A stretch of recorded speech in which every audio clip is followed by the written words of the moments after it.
Sister Noor from Saudi Arabia sent us a number of questions. And she says in her first question, is it allowed to pay zakat in a form of sending or paying someone to perform Umrah?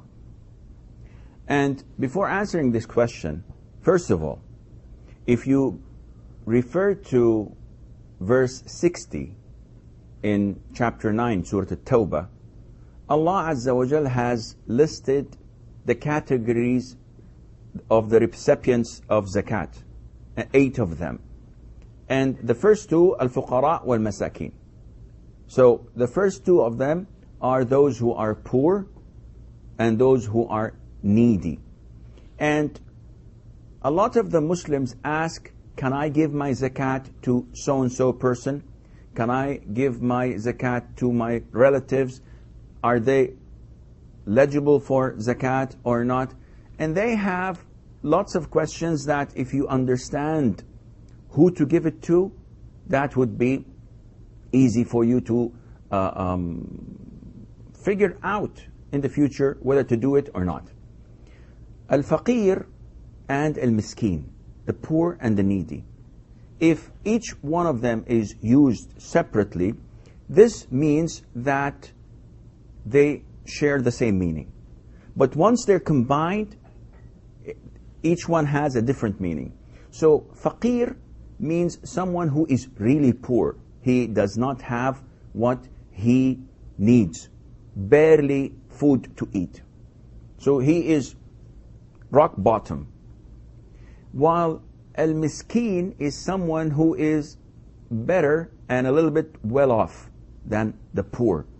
Yet he does not have what is enough to sustain an honorable life. For example, a person who does not have dinner is a faqir. But if a person has enough money to eat for the whole year, however, he does not have tuition fees for his kids at school, he's a miskin. Can I give him zakat? The answer is yes, because this is something that he needs, yet he cannot pay for. If he needs money to pay for his medication, for his medical treatment, and he cannot afford that, though he has a car, though he lives in a house, though he has a monthly income, but it is not sufficient to grant him an honorable life. See, I'm not talking about changing car models. He has a 1990 model, he would like to replace it with 2011, for example. No, this is luxury. I'm talking about the necessities of life. Someone who has a daughter and someone proposed to her and he wants to marry her to him. He wants to give his daughter in marriage to this man. But he does not have money to have a proper, normal party.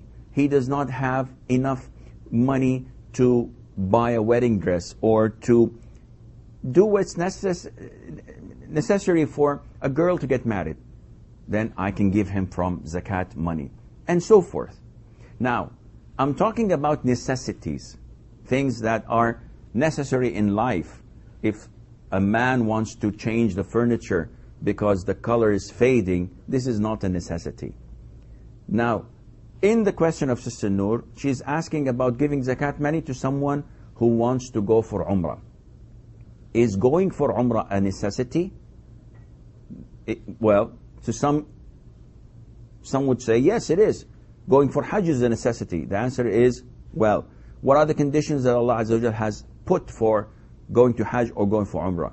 That you are capable, that you are financially able to go. So if you don't have the means to go for Hajj, it is not mandatory. And it is not even permissible for you to borrow money to go for Hajj. Why is that? Because having the burden of debt on your shoulders is far greater than not performing Hajj because you don't have money. Allah tells us if you do not have money, then you have no problem. Hajj, you are exempted from it until you find the financial support to do this. Therefore, to answer Sister Noor's question, it is not permissible to give zakat money to someone who wants to go for Umrah. But if he's a poor person, he doesn't have food, he does not have money to pay the rent, he does not have the necessity of life, and I give him zakat because of that, and without my consent or even my consultation, he goes and offers Umrah with that zakat money, this is up to him, because I gave him the money for the fact that he's a needy person. What he does with it, this is not up to me.